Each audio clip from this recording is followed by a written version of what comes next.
Hey guys, this is a Casablanca 19th century. I have wanted one of these for a very long time. I've wanted one of these since Casablanca came out with this model. And if I'm not mistaken, that was before that I even knew that the Centennial model existed. The Centennial is very similar to this, and in some ways quite a bit cooler. But in some ways this is actually a truer replica than the Centennial is. And I particularly like the integrated light kit that these came with, and the thing that you could put on the bottom in place if you didn't have the light kit. So I guess this might be an appropriate time to address something, as I've heard now from a lot of different sources talking about me as a collector, using the phrase that I think I'm entitled to all of the good fans. And I just want to make a note, especially for younger collectors that are kind of learning the trade, so to speak. I put a lot of investment into finding the fans that I find. Time, money, other resources, relationships. You know, none of this falls in my lap. I pay quite a bit for a lot of it. I don't pay more than it's worth, but you know, I'm certainly not getting everything for $5 and $10. I'm not getting everything sent to me. I'm driving all over the country sometimes to find things that I want. And I have a lot of friends that look out for me, that will find stuff for me because I've done that for them, you know, which is another type of investment. And I'm very, very lucky and very, very blessed to have a wife who encourages me to do this, and has never once said no when I've never had to ask for permission, but I've asked her opinion. Should I go for this? Should I get this? You know, is this too much money? Is this too much time? Is it too far to drive? Is it, you know, she's never once told me no and always encouraged me. So, yeah, there's definitely no entitlement at all. There's a lot of work and a lot of money and a lot of time and, you know, other resources that goes into finding all the stuff that I find. And then I think more importantly is that I want to share my very coolest stuff with you, not just on YouTube, but I believe at least that I've put the coolest pieces from my collection in the museum, so that anybody can go and see them and enjoy them. And if you don't believe that, then tell me what you think the coolest pieces in my collection are, and I will see about adding those to the museum. Because there is no point in having fans sitting in boxes, and I have plenty of those, but my goal is to have everything where people can enjoy it one day, if not today.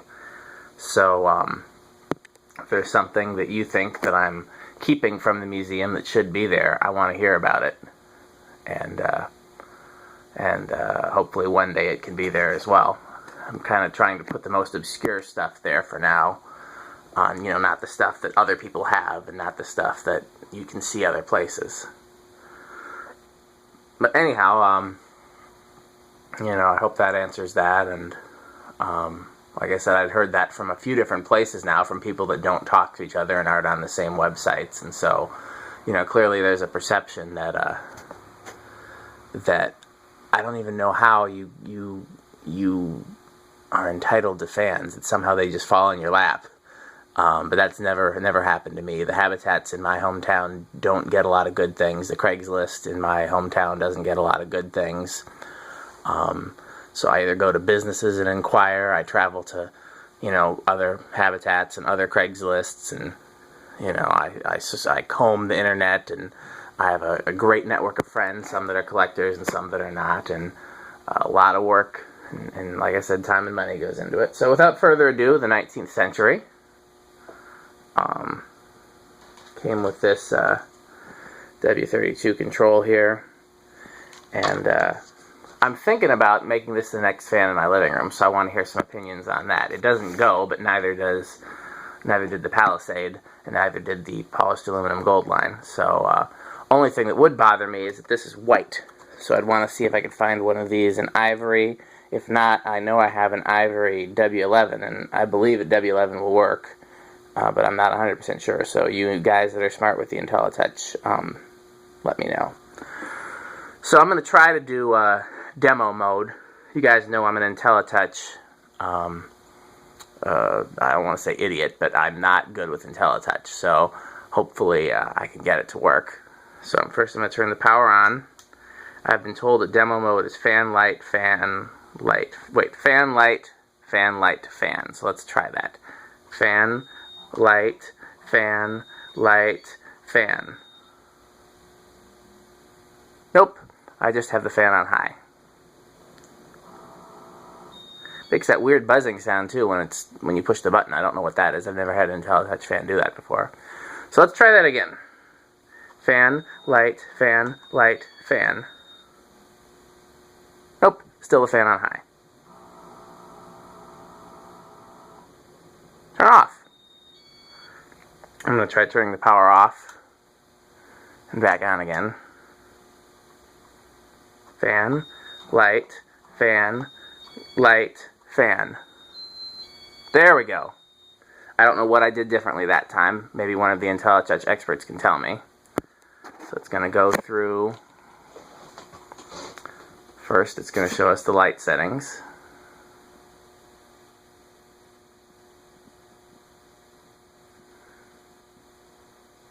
We're up to 0.91 on the ammeter. We're up to 0.127 on the ammeter.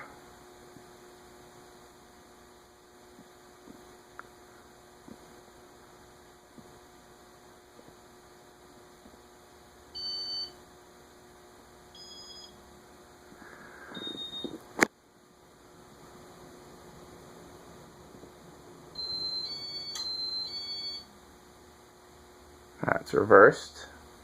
1.52 is where we're at on the ammeter right now.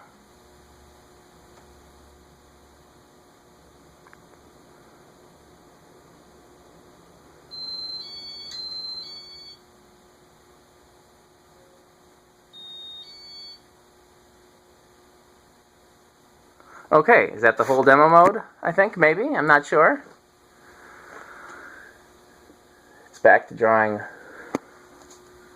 0.07, which I believe the InteliTouch draws anytime it's on. Wait, it's beeping again. Still drawing 0.07. I guess that signifies that the test mode is over. Oh, wait, nope, it's still doing things.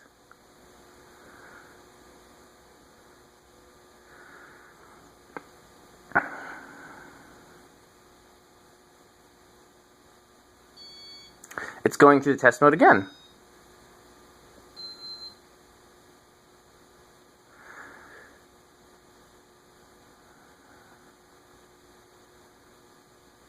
I feel like an old man with a computer typing in Google into like a text document and wondering why the internet doesn't work.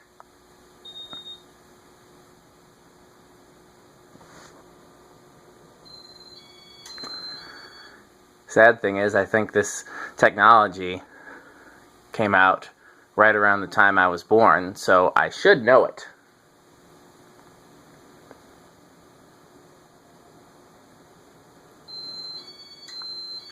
But instead I usually yell for Brian or Cole or Daniel or occasionally Pernock or Matthew or whoever else is smart.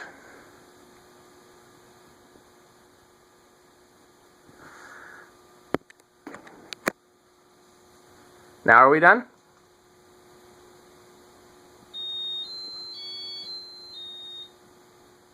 Beeped again.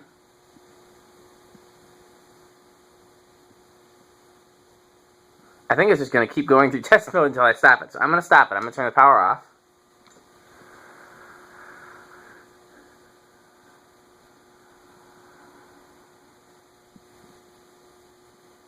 Yeah, I'll learn one day. Power on. Hit light once. Light comes on full brightness, which is just under an amp. So that would mean those are what? 25 watt bulbs in there, 4 25 watt bulbs. I was thinking if I put it in my living room of putting flicker flame bulbs in there. only problem is that flicker flame bulbs don't really work well upside down. This is a fixture that's meant to be reminiscent of a gaslight fixture, but in a gaslight fixture, the lamps would be the other way around. But my wife and I both love flicker flame bulbs, so that might be one way I'd get her to like this if I did that. So hit light button again, goes off. If I push and hold it, it goes on the dimmest setting, which is right about half. And then the other thing I could do is put some little mini spotlights in there. That would be pretty cool. We're almost up to full brightness. There we go, now we're at full brightness. Off. Fan. Speed 1 is 0.26.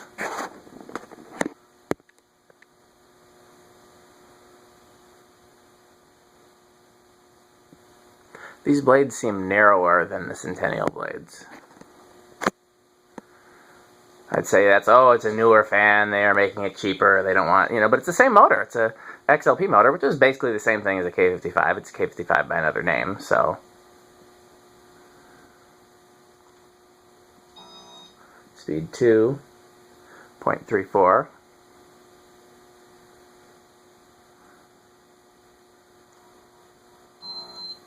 Speed 3, 0.43.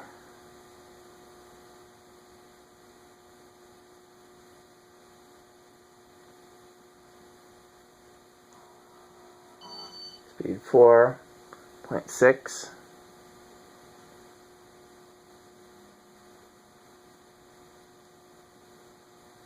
Good breeze from it. Speed 5, 0.72.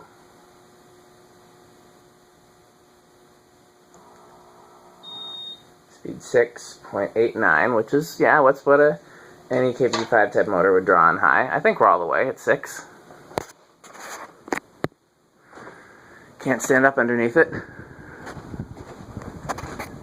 Yeah, the blades do seem thinner, but it also seems slower than I'd expect. Is this bigger than a 52-inch? I've never bothered to measure.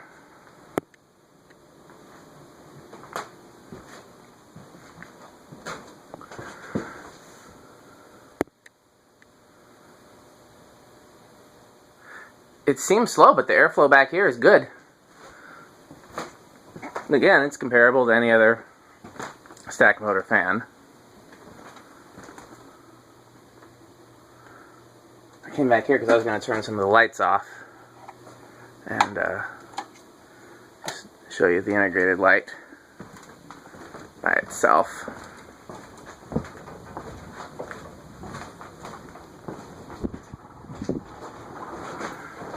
I got the one little up light on just so that I'm not walking around in the dark. Okay, that's all the way to top speed, so we'll turn the fan off. Light at the dimmest setting.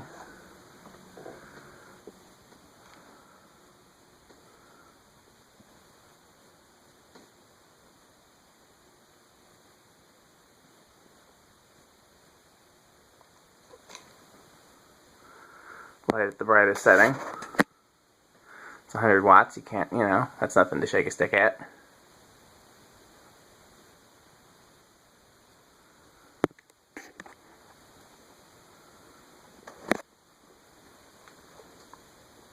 Reverse the fan.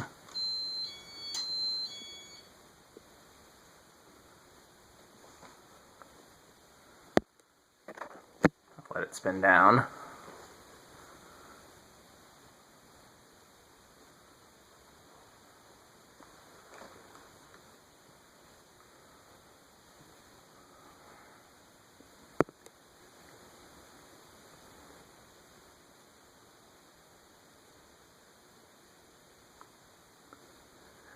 So yeah, I was saying earlier, I've been looking for one of these for a long time, and I've tried to buy a few off Craigslist, but somebody has always beat me to them, and I've tried to buy a few off eBay, but my price limit has always been, let's see, I reversed already, so fan lowest.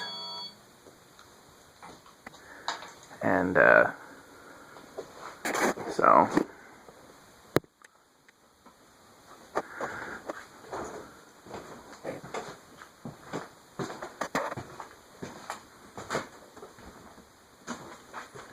this one turned up on Craigslist, driving distance from me, and I just happened to be the first person to respond to the ad, I guess, for a change, and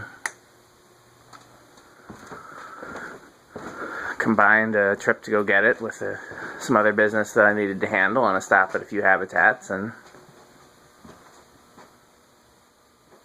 I actually really like how fans look going clockwise. So it makes reverse pitch fans so awesome.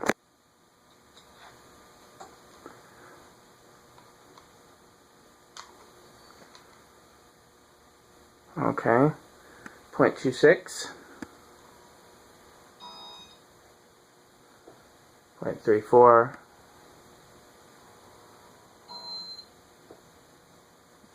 0.43,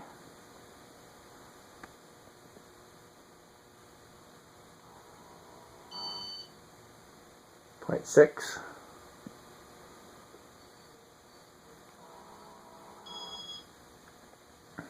0.72,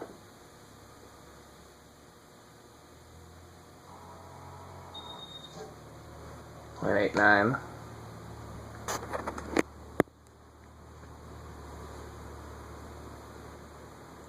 I'll say one thing though, the blades are nicer on the Centennial. They've got kind of like an etching and they're glossy, and these look like cheap blades. The castings are nice in this, but the blades look cheap. Does not move the blender fan. So, and I'm going to reverse it just so it'll be in forward the next time. I'm going to turn the power off.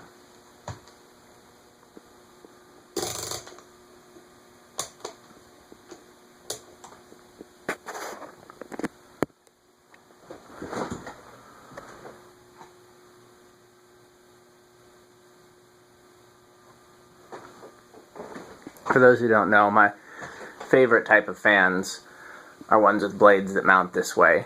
Whether they have a spider like this or a hockey puck like a Columbia 500 or an adapter ring.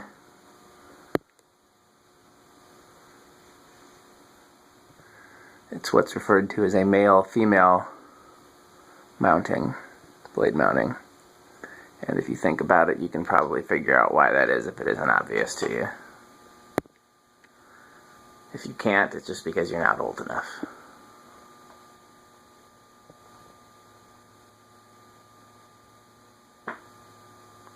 I think I hear rain falling on the roof, which is nice because my trunk is open.